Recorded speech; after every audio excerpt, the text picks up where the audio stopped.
ترجمان پاک بحریہ کے مطابق vice chief of naval staff vice admiral Kaleem Shaukat نے پاک بحریہ کے آفیسر CPO سیلرز اور نیوی سویلین کو عسکری ایوارڈ تفویض کیے۔ اس سلسلے میں اسلام آباد میں ایک پروقار تقریب کا انعقاد کیا گیا۔ ستارہ امتیاز ملٹری حاصل کرنے والوں میں کوموڈور عمران الحق، کوموڈور محمد صدیق، کوموڈور محمد مسعود عالم، کوموڈور وقار احمد، کوموڈور محمد حسین سیال، کوموڈور محمد ارسلان خان، کوموڈور بلال رسول علوی، کوموڈور محمد ارشد جاوید، کوموڈور محمد سلیم، کوموڈور محمد جلال الدین قریشی، کوموڈور شہاب قمر، کوموڈور اسد تجمل ملک، کوموڈور محمد شفیق خان، کوموڈور سید عزیز جلانی، کوموڈور طارق سید حسن، کوموڈور ڈاکٹر سید محمود اختر حسین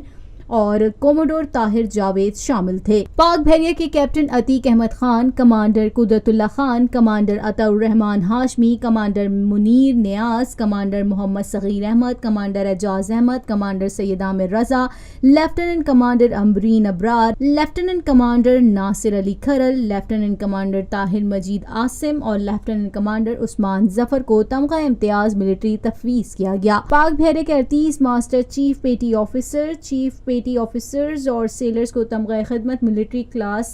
1، تمغہ خدمت ملٹری کلاس 2 اور تمغہ خدمت ملٹری کلاس 3 سے نوازا گیا۔ 27 آفیسرز، چیف پیٹی آفیسر، سیلرز اور نیوی سویلین کو چیف آف نیول اسٹاف مراسلہ تحسین سے بھی نوازا گیا۔ تقریب تفویض ایوارڈز میں مسلح افواج کے حاضر سروس اور ریٹائرڈ آفیسرز اور ایوارڈز حاصل کرنے والوں کے اہل خانہ کی ایک کثیر تعداد نے شرکت کی۔